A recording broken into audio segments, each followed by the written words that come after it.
Hello, and thank you for joining the webinar today. We're going to give folks another moment to log in.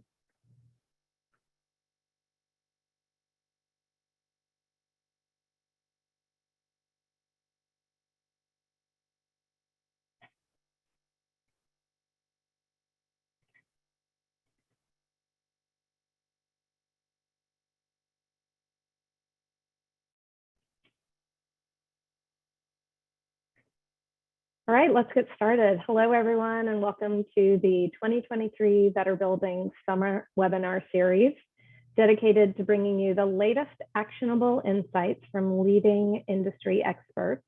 This annual series is a chance to explore the topics, technologies, and trends that affect your organization, as well as efforts to accelerate the decarbonization and energy efficiency adoption. Today's webinar is called Build Your Workforce, Understanding Your Role in the Workforce Ecosystem. Before we dive in, there are a few housekeeping points I'd like to cover. Please note today's webinar will be recorded and archived on the Better Buildings Solutions Center. We will follow up when today's recording and slides are made available. Next, attendees are in listen-only mode, meaning your microphones are muted. If you experience any audio or visual issues throughout the webinar, please send a message in the Q&A box located at the bottom of your Zoom panel. My name is Jenny Wiedauer, and I'm your moderator. I work within the Building Technologies office on the residential team, and I am an ORISE fellow. All right, our agenda for today, we'll do some introductions, context setting. We'll learn a little bit about you through polls, and then we will hand it off to our speaker presentations. We will have, we'll have a little bit of time for Q&A, and then we'll wrap things up. So I wanted to take a few minutes to set some context for this today's webinar, and tell you a little bit about a Better Buildings initiative that was started in 2020 and it's just wrapping up this year, called the Better Buildings Workforce Accelerator. Next slide, please. The accelerator, like many Better Buildings programs, focuses, it wraps in September, focuses on the building efficiency workforce. So just as a reminder, we define the building efficiency workforce as those who are involved in the development, integration, installation, and diffusion of buildings. And it's hard to estimate, but probably around northward of 2 million workers are in efficiency alone.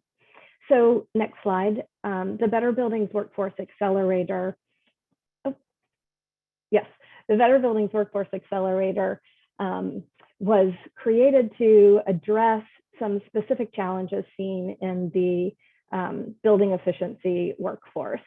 So the negative perception of some building efficiency, specifically skilled labor or trades jobs, confusing pathways wherein workers and employees or future employees are unsure what education and training and industry recognized credentials can help get them into and advance through careers, and poor quality installation due to a lack of skills. So the Workforce Accelerator has structured itself around the strategies to address these challenges that you can see here. Building interest in building efficiency careers, streamlining pathways, and improving skills. Next slide. The accelerator is made up of a diverse group of organizations. You can see here about 40 organizations from these many sectors have participated since 2020. Next slide. And we have engaged our partners and guest speakers or subject matter experts in a number of ways. that have yielded, I think, individual learning, networking, great technical resources, and just larger awareness of the workforce ecosystem in building efficiency. You can see on the next slide a snapshot of the collective impact of our partners. And so the Workforce Accelerator over the last 3 years has really helped to strengthen and improve the quality and the reach of these individual partners' work. So next slide. As the accelerator wraps up later this year, this fall, we're busy organizing a workforce hub within the Better Buildings Solution Center, where the great work that came out of the accelerator will continue to live and serve all audiences, as well as perhaps reach new workforce program organizations. So next slide. For today's webinar, we are focused on understanding your role in the workforce ecosystem. Our Better Buildings Workforce Accelerator partners' efforts to strengthen building efficiency workforce programs are only effective when local and regional partners work together to optimize outcomes. But who are those partners and what is their role? So on this slide, you see the perspective of an individual's career journey. You can see the movement of an individual represented by the dark blue arrow in the middle, from entry to advanced educational experiences or entry to advanced work experiences. And in many cases, it's a combination of both. All the components that you see here add up to a streamlined career pathway, which is a well-connected and transparent education, training, credentialing, and support services that are positioned to allow individuals to enter and exit the workforce with ease and gain necessary experience and credit to support their future growth. Streamlined career pathways provide a clear sequence of education courses and credentials that meet the skill needs of high-demand industries. So some components of clear career paths for building efficiency workers can include multiple entry and exit points for workers of various experience, backgrounds, and interests, alignment of economic needs at the regional, state, and national levels with the skills required for employing the workforce to meet those needs, stackable education courses and training programs, a functional career ladder, mentorship and support for development of an individual career plan, and wraparound services for disadvantaged communities and non-traditional students. Next slide.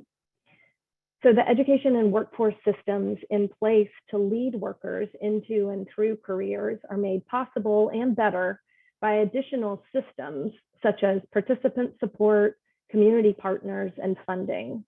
What you'll hear about during today's webinar are two excellent examples of streamlined career pathways, one led by a community-based organization and one by an employer. As you look over the ecosystem that collectively enables career pathways, what is your role as a parent, maybe, as a sponsor, as an employer, as an educator?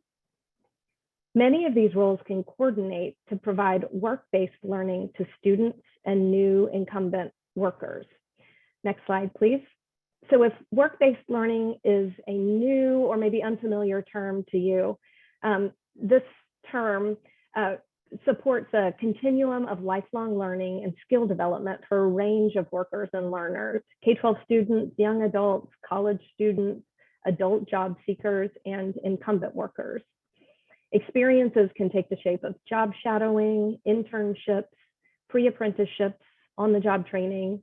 You can see here on the slide the benefits for participants, but I would assert that the benefits extend to all involved. Employers, customers, and the local community benefit from participants developing both technical skills that are relevant to a given industry and soft skills like communication, problem solving, and collaboration. Work-based learning also builds a person's network and helps them develop social capital. not to mention it can be or can lead to a job. Next slide. So another resource that I wanted to make sure to get in front of you today that is helpful for understanding the landscape of building efficiency workforce is this Green Buildings Career Map, created by IREC with support from DOE. Next slide. The map features 55 jobs across the building efficiency or green building industry, including residential and commercial sectors and advancement routes. Next slide. It also showcases multi-sector advancement routes. Next slide. As well as 27 jobs termed new collar jobs that don't require a post-secondary degree. Next slide. And so for each of those 55 jobs, there is in-depth information you can see here. Having this kind of resource, the Green Building Career Map, available can be a great way for educators, employers, and local workforce partners to sing from the same songbook. Our speakers today are going to talk with you about the role they play in the workforce ecosystem and tools and tips that have supported their work. First, though, we want to hear from you. Next slide. So today we'll be using an interactive platform for Q&A and polling. Please go to slido.com on your mobile device or by opening a new window in your internet browser. Today's event code is DOE. If you'd like to ask our panelists questions, please submit questions at any time throughout the presentation. We'll be answering your questions near the end of the webinar. You can select the thumbs up icon for questions that you like, which will result in the most popular questions moving to the top of the queue. So for the polls, we want to learn more about you, so we're going to start off with a few polls. Please be at the ready to answer these two questions. So over at Slido, you can respond. If you're having any issues, please message our tech support team by using the Zoom Q&A function.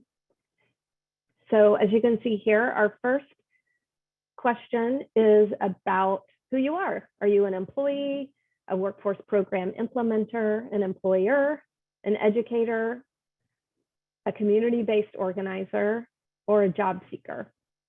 We'll give about 20 more seconds.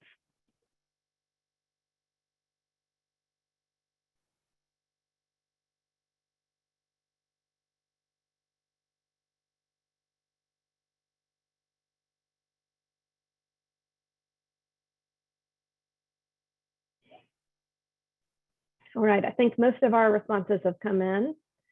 And I should have mentioned, you can select as many options as you'd like, because we understand that you probably wear a couple of hats. So it looks like we have a lot of employees here. And this is great to see workforce program implementers. Next up is educators and then employers. Looks like we don't have too many job seekers on today, maybe none. I think I see 0, yes. All right, thanks. Now, our second question is about what you have experienced in the context of building efficiency and decarbonization workforce.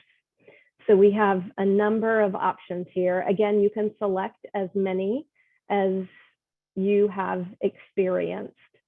There's a lot of options, so I'm not going to read all of them, but we'll review them once your responses have come in. So please take a few minutes, great, to review and give us your feedback.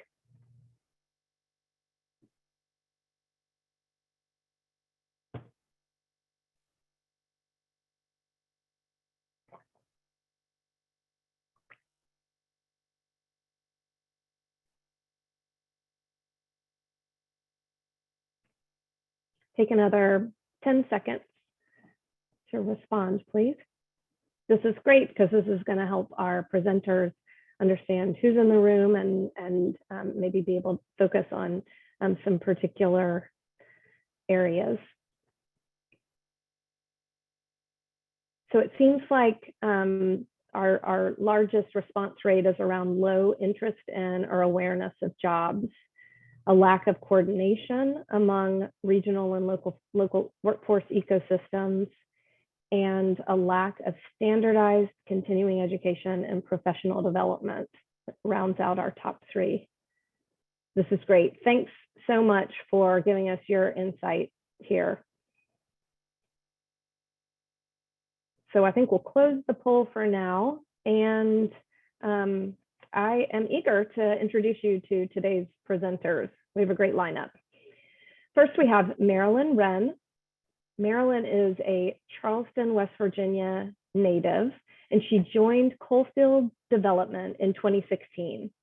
With 30 years experience as a community and economic development professional in Appalachia, prior to joining Coalfield, Wren worked in the public sector for the USDA Natural Resources Conservation Service and the West Virginia Department of Commerce.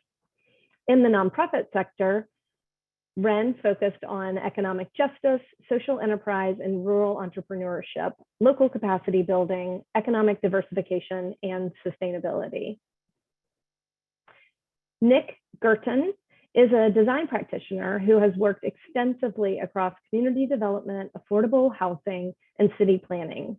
He serves as the Senior Director for Revitalize Appalachia, a community-based real estate and construction social enterprise of Coalfield Development in West Virginia. Nick helps support a variety of projects at Coalfield, including the preservation and new construction of affordable housing, adaptive reuse of historic buildings, and redevelopment planning for projects that span from urban brownfield sites to former mine lands. And Judy Cooper, as Associate Director of Organizational Development for the Office of Facilities Management and Reliability at the Smithsonian Institution, Ms. Cooper is responsible for strategic learning and professional development initiatives that support continuously improved organizational performance. She is Director of the Smithsonian Facility Management Academy, which offers a comprehensive learning and development program approach for all staff to learn about cost-effectively operating, maintaining, and repairing Smithsonian assets. Thanks to all of you for being with us today. And with that, I'll hand it over to Marilyn and Nick from Coalfield Development to kick us off.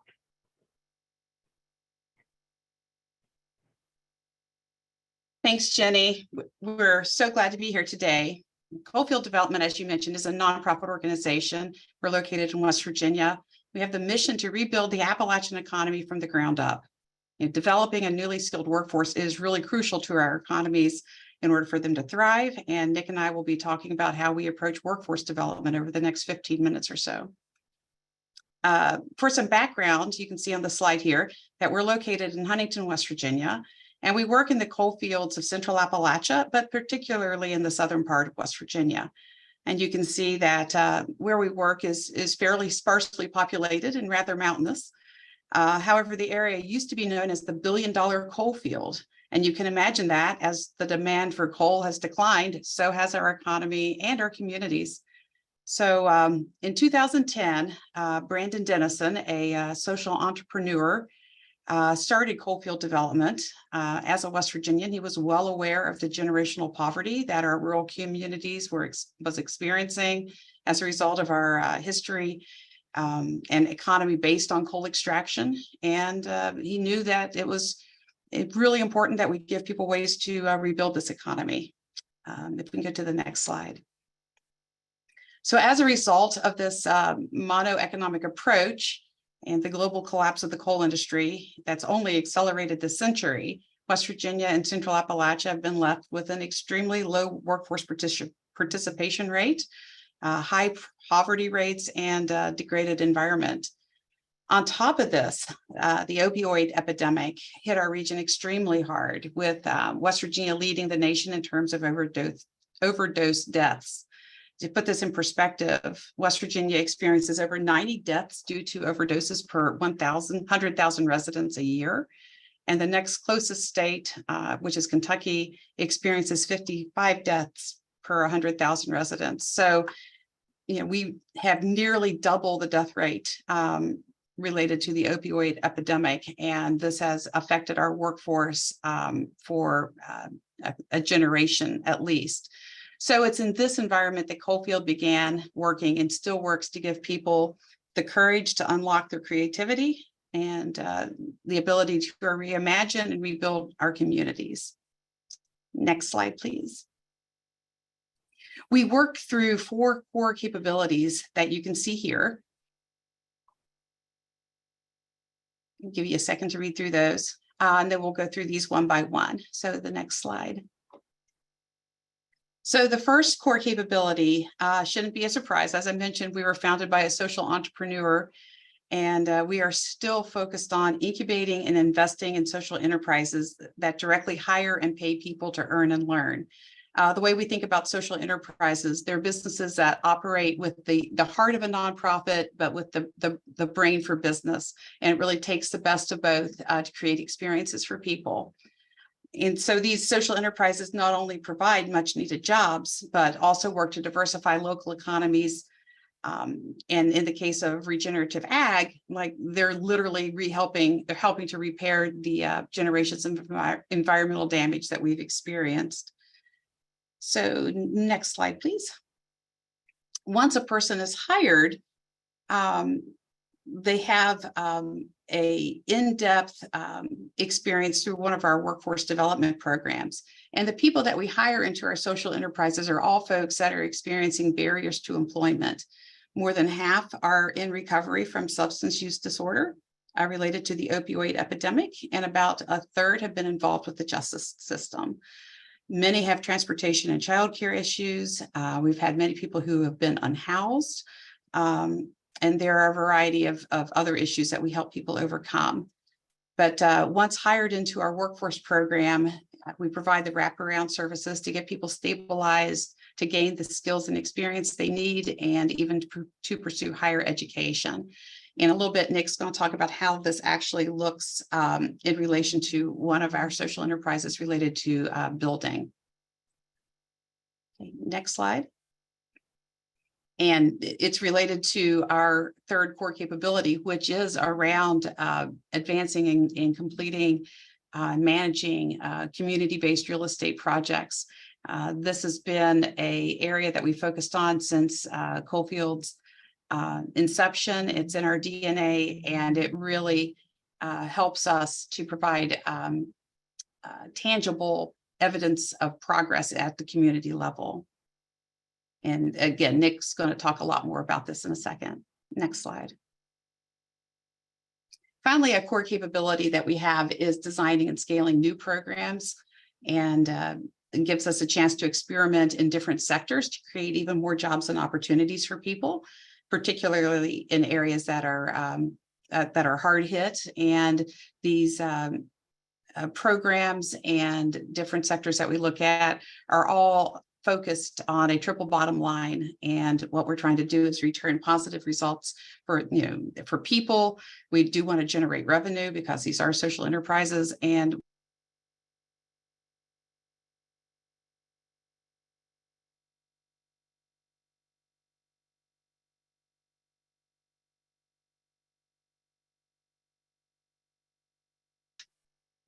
next slide. So, we focus on our work locally, but we also know that the projects and the focus that we have on combining that triple bottom line of people, profit, and planet is important for our area, but it's also important for other areas that's struggling with, who might be struggling with economic decline or changing economy. And we've attracted the attention of folks such as Secretary Granholm and others who are coming to West Virginia to learn how we're putting all of our core capabilities to work. And with that, I'm going to turn it over to Nick. Awesome. Thanks, Marilyn. Hi, everybody. Great to be here with you all today. We can go to the next slide, please. I'm just going to breeze through a couple of these initial slides, which help to illustrate some of the context where our workforce and construction programs are taking place, and some active projects that we currently have in our portfolio. So this is a former textiles factory in Huntington. It's a basically occupies an entire city block that Coalfield has been rehabilitating over the years in phases. And we currently are employing a number of local individuals in a variety of workforce development industries, including construction. And I'll speak a little bit more about some of those outcomes from our construction programs momentarily. Next slide, please. So this is another project that we currently have a construction crew working with local people to build and upskill in the construction industry. It's the conversion of a vacant high school into a mixed-use community center, which will eventually house affordable apartments for low-income seniors on the upper floor, and then will eventually also on the lower floor host the new municipal offices for the local town, as well as a community venue space. Next slide, please. And then this is a 6-acre former brownfield site that we are also currently in the process of redeveloping. So it went through an EPA-supported brownfields environmental cleanup, and we are now actively working through the architectural and engineering work to help reposition the property for future economic activity. And next slide, please. And then finally, this is a project that we completed last year, which is the preservation of 24 affordable housing units. So this was existing housing where we were making significant upgrades and rehabilitations to the structures and to the unit interiors themselves, including a lot of energy and conservation retrofits. But also, really want to emphasize here that a lot of those benefits are being extended to folks living in affordable housing in our communities. Next slide, please. Right, so to get a little bit more into the details of why we're all here together today. So in our program, the way the workforce piece of this functions is we have folks that are learning construction on the job. They're being paid as full-time employees.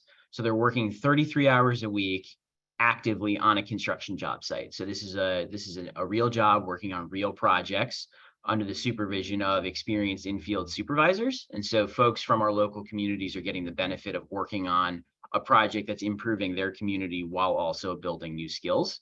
So over the years, depending on the project, people can learn a whole variety of different construction industry related skills. But as a baseline, they're almost always learning things about rough and finish carpentry, building envelope upgrades. So that's everything from insulation to waterproofing, replacing windows and doors, installing energy efficient building systems and appliances and equipment. And then also, we mentioned a bit earlier that there are now some newer programs that the organization is modeling around deconstruction of vacant buildings or deconstruction of structures as opposed to demolition. So really the deconstruction piece being about being able to reclaim materials, divert materials from the waste stream and be able to upcycle them for new uses. And then also as well, people are beginning to get more exposure in on-the-job training in environmental remediation and abatement work. And that earlier project I mentioned, the existing vacant high school, we're actually now undertaking lead paint abatement as a workforce development outcome for the construction crews working on site there. Next slide, please. So again, in addition to not only learning every day through the function of being an employee of our general contractor crew, people are also learning via certification and more formal training programs. And that's including everything from OSHA, job site safety and OSHA construction, to we've done HAZWOPER trainings in the past. I mentioned the lead paint abatement certification.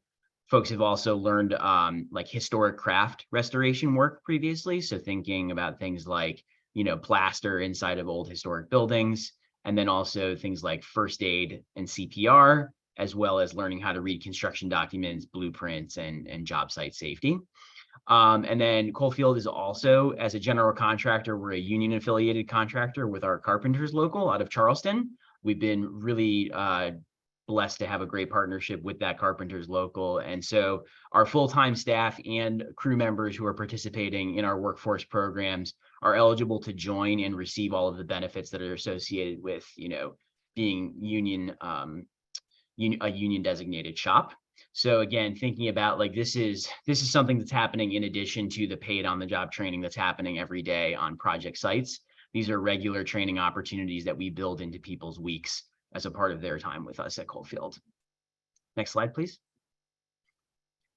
And then finally, we're thinking about also how can we support the academic and personal development for folks who work with us. And so a lot of times what's happening in addition to the paid, the professional development piece is also academic and personal development. And so folks who are in our workforce programs as crew members are working towards a specific goal that they set in higher education. And so that can be an associate's degree at a local community college. It can be an advanced certification from a trade school or technical college, many of which we have strong partnerships with and we've worked with over a number of years. And crucially, that time that folks are spending on academic development is built in as a part of their paid work week. And so people are being spending up to 6 hours a week also on that academic side of the development. And then finally, we recognize that people are human beings and people are people, and that also involves doing things that help build community and advance interconnection between folks who are working on our crews and also between those individuals and the communities where they're working. So thinking about things like community service, civic engagement, as being an equally important piece of when we talk about development. Next slide, please. So again, just want to share a couple of key takeaways, big picture lessons learned. So again, I mentioned we're supporting individuals, and we have to really think about what that means holistically for a person. And so Marilyn mentioned earlier that we're working with people who have barriers to employment, and that varies on an individual to individual basis. But what we have seen fairly regularly involves things like transportation challenges. So people don't have reliable transportation. They maybe lack a driver's license. We're often seeing people who have very specific needs around quality and safe housing, accessing public services. Marilyn mentioned that a number of the folks who are with us are either transitioning out of the justice system or who are in recovery and who have very specific support needs based on those obligations. And so what we're often doing at Coalfield is working in partnership with an individual to identify what these barriers may be, and then working to support them to establish milestones that maybe will help address or remove those barriers. And so very crucially, these are barriers that are being designed in partnership with an individual, and they're helping identify what those discrete accomplishments that they want to achieve in their time with us may be. Next slide, please. And again, so some things to think about, especially based on the audience here today, as workforce program implementers or as employers or community organizers. What we've seen that's been helpful in implementing our programs here in West Virginia is thinking about how are we localizing and tailoring our strategy to recruit and support people based on where we're working. So that, includes everything about how are we thinking about recruitment partners who help make individuals in our communities aware of our programs. So we've partnered with, collaborated with, over a long period with high school vocational teachers. So, the teachers who are doing shop class at a local high school, but also faith leaders, folks who work at, substance abuse disorder recovery programs, and elected and other community stakeholder officials as well. So we're not just expecting people to come find us and submit a resume, but we're actively working with a number of individuals who are out in the community on a day-to-day basis with their own relationships. And then also another really important thing, especially when we think about construction and a lot of the work that we do as a workforce implementer, is we're pairing these construction and real estate development projects in communities with that recruitment strategy. So when you think about if someone does have a transportation challenge, we're also doing local recruiting to make sure that maybe we're minimizing how much transportation they'd be expected to do. And then also this is, localizing these projects also helps us, really target the types of partnerships or collaborations with local stakeholders around recruiting and retaining people based on the specific geography where we're operating. And I think with that, I'm all set on my end here, so we can go to the next slide. Thanks so much. Wonderful. Thank you, Nick and Marilyn. A quick reminder to our audience to send in questions you have at Slido. The link was just dropped in the chat. It's just slido.com with event code DOE. We look forward to answering your questions at the end of the session. And now we will hear from our final speaker, Judy Cooper from the Smithsonian Institution. Take it away, Judy. Thank you, Jenny. And thank you to everybody who joined us today. We appreciate you taking the time out of your busy day to hear some of what we have to share. I really enjoyed hearing what Coalfield is doing, because that's a real community initiative and community effort. At the Smithsonian, we're doing things from a little bit of a different perspective. We are an employer, and so we are involved in the management of all of the facilities of the Smithsonian. And in the United States, as well as most of the developed world, we have a real shortage of people who know how to do the kind of work that is required in facilities. And we have a shortage of people because the birth rate has been on a definite decline for the last 2 decades. Since the pandemic, a lot of people have decided that retirement is more appealing, or job jumping is what they want to do, because they don't want to stay someplace where they don't feel like they are taken into consideration as the whole person that they are. And a lot of our younger folks definitely want to have a more balanced work-life kind of equation in their life. So we find ourselves with a real shortage of employees. I know just a couple of weeks ago, we lost like 17 people to retirement. And the challenge is that there's not a lot of people in the pipeline getting ready to come in with those same types of skills, particularly in the areas of the crafts and trades, electricians and plumbers and welders and machinists, building engineers. All of those are very, very challenging to fill. And there hasn't been a huge focus in the United States since the 1960s on anything but post-secondary education. Counselors go into high schools and they say, okay, so where are you all going to college? Where do you want help applying to get in? Here's information on student loans. And there hasn't been the same amount of attention paid to either technical or vocational education. And the economy as a whole is now feeling the impact of that. So what we're trying to do at the Smithsonian is look at what we need to do and how can we accomplish that. Next slide, please. So this is our Smithsonian story. If you've ever been to the Smithsonian, we are not one building by any stretch of the imagination. We have over 800 buildings. Obviously, not all of those are open to the public. A lot of those are collections, storage spaces. We have over 13 million square feet of space and 19,000 acres of land. And that doesn't include anything on the National Mall. We have research facilities in Arizona, Hawaii, Florida, Maryland, Massachusetts. We've got facilities all over the place. Our oldest building, the Smithsonian Castle, is 168 years old, beautiful old building, which is vacant now because it's getting ready to be restored.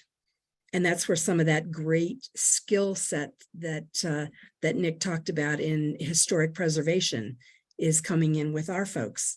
Our youngest building is the National Museum of African American History and Culture, and that's only 7 years young. That's a brand new one. We average about more than pre-pandemic, it was more than 30 million visitors a year.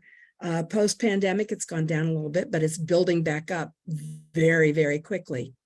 We have about 155 million items in our collections, and all of that is operated, maintained, and repaired by 806 people right now. I told you we just lost about 17 to retirement. We were almost at 850 3 months ago, and now we're down to 806. So next slide, please. So our challenge is, how can we take all of these iconic facilities, these wonderful facilities that store our nation's treasures, and how can we make sure that the facilities are cared for properly and have a nice long lifespan? And the solution for us was simply upskilling and reskilling our workforce. We have a lot of very talented people in our workforce, and we provide a lot of opportunity for them to grow. You know, the difference between upskilling and reskilling, upskilling is simply getting better at something that you do now. Reskilling is about learning something new. And we had an orientation today. In fact, it's going on right outside my door now, where we welcome some new people and we talk to them about, if the job that you are reporting to right now is the job that you have always wanted your entire life, and you don't ever want to do anything else, that's wonderful. We need you there and we need you to do that job. Be the best you can be at it. But if the job that you're reporting to now is a job that's kind of on your career path, that's okay too, because we're willing to support you in reskilling and learning new things. This is a critical way for us to be able to retain employees. One of the funny things about the Smithsonian is when people come here to work, they usually stay for a very long time because they get dedicated to our mission. And the mission of the Smithsonian is the increase and diffusion of knowledge. And our role in that is to be able to create the environment for that to happen and to enable that mission to be met. So we want to make sure that we're providing our employees with the opportunity to know their role in contributing to meeting the mission of the Smithsonian, to giving them a pathway. And I love what was said earlier about the confusing career pathways, because it is very true that people oftentimes, oh, I didn't even know that was a job. I didn't even know that people did that. So learning about what ways they can apply their talents to be able to help us meet our mission is what we're all about. And to help us address those talent shortages, we created the Facility Management Academy. Next slide, please. And at FMA, this is our very long mission to contribute to the success of the Smithsonian. That, of course, is what we do in everything we do. But our quick mission is, and it's posted in every one of our classrooms, and it's posted in every one of my team's offices. It says, we are here to make good things happen for other people. And that's what our focus is, to make good things happen for other people through providing them opportunity to gain some more career satisfaction, to develop themselves, to be more content with the work that they do, to be able to possibly advance themselves and earn a greater income. And the Facility Management Academy, we focus on 5 different schools. Our busiest and biggest 2 schools are leadership and maintenance. And we're doing that deliberately because we want to make sure that maintenance of our facilities, you don't have a 168-year-old building that's in any kind of shape to welcome hundreds and thousands or maybe millions of people if it's not cared for properly. And our leadership school, we are training a number of our folks in leadership in facility management and strategic facility management. We also, the other schools are very important as well. And our School of General Development, we have a literacy program. And it's, some folks suggested we call it digital literacy because we didn't want to embarrass anyone or make anyone feel slighted about literacy challenges that they might have. But in working with the group, and we currently have 50 people who are in that group, and we work with the Washington Literacy Center to try to provide them with the opportunities to be able to get a stronger foundation so that they will have some job mobility, career mobility, and life mobility as well. Safety is always important. We always want to make sure people go home at the end of the day in at least the same shape they came to work in, maybe better if they haven't had their caffeine when they get here in the morning. Next slide, please. So here are some ways that we help our staff with career planning and advancement. We offer training at all different levels, whether it's fundamentals all the way to expert. One of our most popular classes is a one-day class that we worked with a maintenance company to develop, and it's called What is Maintenance, and is it the right career choice for me? And it's simply about people coming and learning and understanding more about what's involved in maintenance. We might get some of our custodial technicians who might say, I'd like to go to work in maintenance because I can make more money.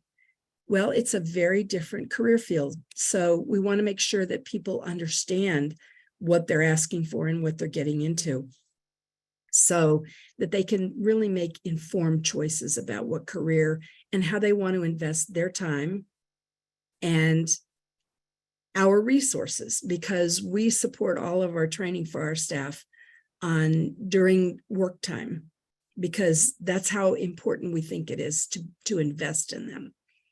We have one of our biggest successes are career clinics, where we actually have subject matter experts sit down and meet with people to talk about maintenance, or what's involved in an administrative career, or what's involved in an engineering technician career. We offer certification. We support and offer and fund certification training for our folks so that they can get more proficient, more expert at what they do. And my team, everybody on my team, is a certified federal career counselor, so that they can sit down and have a conversation with people about where they are today and maybe where they want to be next year, or 2 years, or 3 years, or 5 years, and what the best path is to get there. We also offer a strong mentorship program, as well as job rotation opportunities, where you have a chance to work a few hours a week in something that you might be interested in exploring as a career. And we work with some local workforce training programs and offer their participants technical internships for between 10 to 15 weeks, paid internships, where they can actually come in and work with a senior subject matter expert and learn from them and be able to figure, is this something that they want to do? I'm happy that we have, I think at last count, we've lost a couple because they've gone on to other jobs, other places, which is a good thing. But I think we have about 8 people on our staff now who have come to us from these local workforce training programs. Next slide, please. So these are just the conversations that we have with people. These are the questions that we ask them about their interests, their skills and experience, initiative, and what their goals are. And all of our supervisors are trained to have these career conversations, and that's what we call them, career conversations. And as I said, my teammates are certified career counselors, so they can get into a little bit more depth if these folks want to learn more about what choices they have available to them, what options they have, and where their interests might better fit to serve the Smithsonian as well as serve themselves. Next slide, please. So this is a little bit unusual for an organization like ours to do, but we're doing it because we are very well aware of the shortages that are being faced in the skill set that manages facilities, and we want to give people the best opportunity. Nick mentioned earlier about being a lifelong learner. At the Smithsonian, that is what we encourage. There is so much learning that goes on around here, and we want to make sure that we are part of that as well. We want to make sure that we spend our time being very strategic about our investment, about our our resources spent, our time spent, and where our focus and energy is, because we are not a deep-pocketed organization. And so we have to leverage every single resource we have to its most maximum extent to be as productive as it can. So we do invest time. People go to work, people go to training on work time. We invest money and we invest energy. It also means when you've got a staff that's working and somebody steps out for the day to go to training, it has an impact on your colleagues and your teammates and your coworkers. So we always want to make sure that everything that our folks are bringing back to work is the best that they can get, so we can absolutely have the best for the Smithsonian and the best for our stakeholders, everybody who comes to visit us or performs research with us.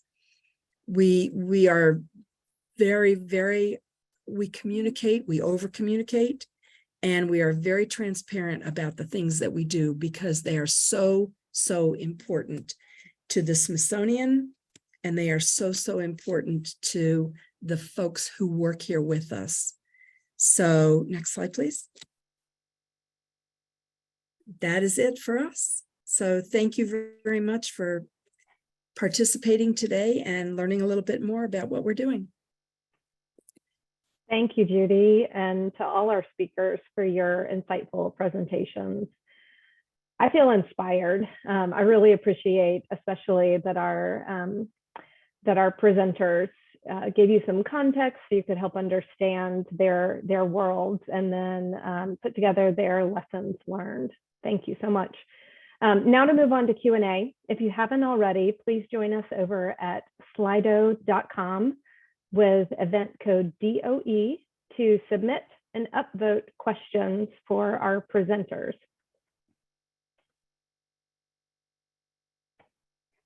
All right, here's a question that has come in. Addressing the barriers to entry is crucial for fostering greater participation by visible minority communities.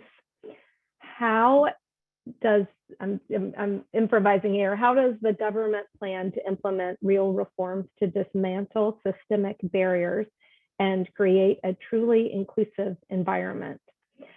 I think this question is about governments, but I'm actually gonna, so I'll take a few seconds to respond, and then I invite our presenters to also think about and share about how they are dismantling systemic barriers and creating a truly inclusive environment. I know for DOE's part, an example is the community benefits plans that are required for new funding projects from DOE. So it really requires project teams to describe how they will work across with community partners and across their community to do just that.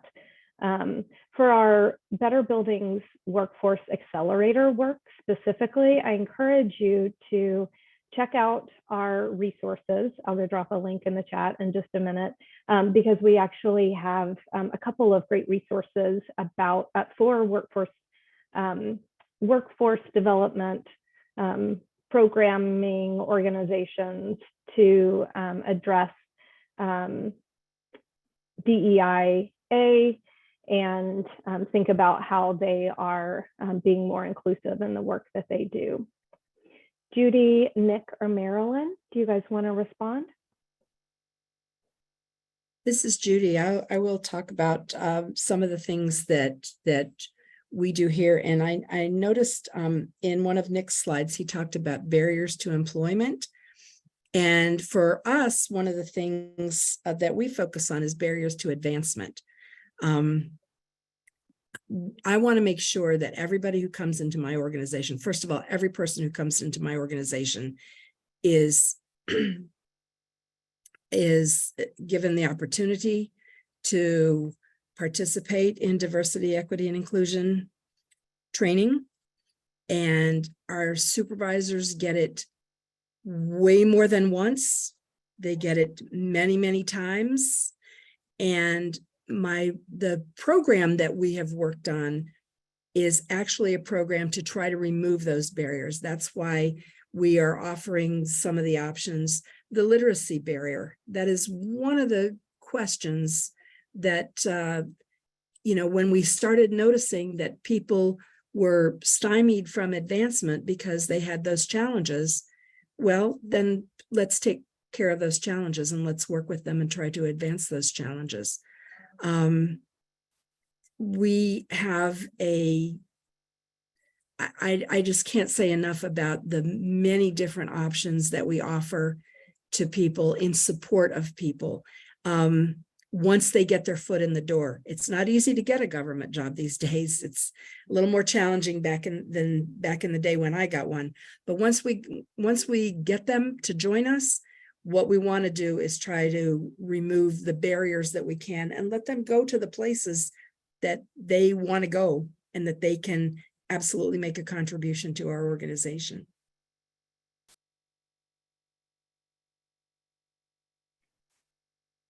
Great, thank you, Judy. I think the folks from Coalfield did a great job of providing their input during their presentation.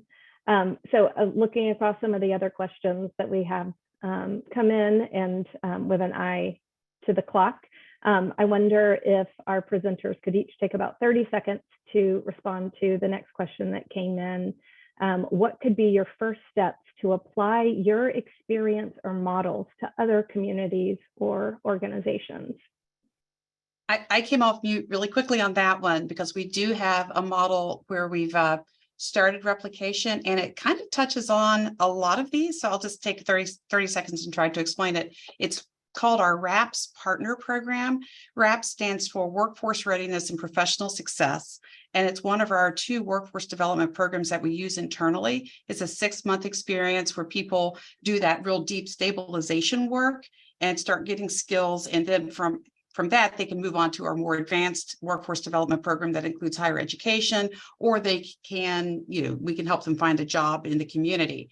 So we've been working with other partner nonprofit organizations throughout the region to help them step into a workforce development space along with us, because we know Coalfield can't hire every person who needs a job. So we are actually making grants to other nonprofits, and we're seeking nonprofits that are in minority communities, that are minority led in particular, knowing that the barriers there are systemic and even in more troubling in a lot of ways.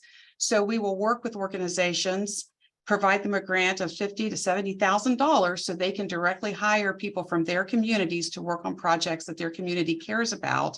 And then we use our relationship with funders to bring these organizations directly to the funding table, to make direct relationships with funders that can keep the work going. And then because we don't want to be the middle person in these relationships. So we've replicated our RAPS program with 11 different organizations now, mostly in West Virginia, some outside the state to try to, again, address several of these questions here in terms of capacity building. And we work with the nonprofits to help build their capacities in other ways and share all of our program materials too. That was more than 30 seconds. Sorry. Well, that was amazing. What a great answer. And I'm actually going to end on a high note, because I will encourage attendees to look for Marilyn and Nick's contact information on one of our final slides. So if you're interested in learning more about RAPS, you can reach out to Marilyn directly. Thank you. Thanks to everybody for your questions and our panelists for their insightful responses. This webinar is part of the Better Buildings Summer Webinar Series. And as you can see, we have a great lineup of presentations through August. Visit the Better Buildings Solutions Center to learn more and register today. We hope you will join us on July 25th for our next webinar titled At Your Service, Third-Party Solutions for Decarbonization in Multifamily Buildings. Join this webinar to uncover how multifamily building owners can utilize third-party solutions to tackle decarbonization, leverage new technologies, and seize funding opportunities from programs like the Inflation Reduction Act. All right, with that, I'd like to thank our panelists very much for taking the time to be with us today. Feel free to contact us directly with additional questions, or if we couldn't get to your question during the Q&A period. I encourage you to follow the Better Buildings Initiative on LinkedIn and Twitter for all the latest news. You can find our handles by their respective icons on the left half of the slide. You will receive an email notice when today's recording, slides, and transcript are available on the Better Buildings Solutions Center. Thank you, everyone.